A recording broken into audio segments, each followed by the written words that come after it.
মদের হর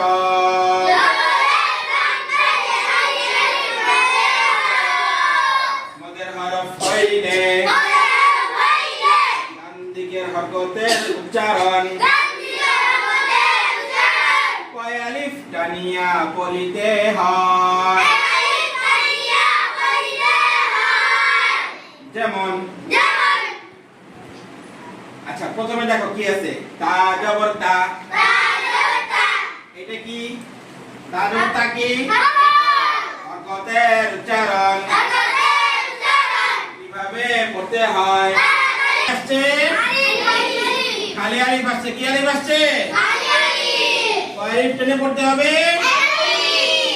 এর আগেরটা ছিল হরকত এর আগেরটা ছিল কি আর হরকতের পরে খালি আলিফ আসার কারণে কি হইছে এক আলিফ টানিয়া আর হরকতের উচ্চারণ কিভাবে করতে হয় আচ্ছা এরপরে দেখো ত জবর ত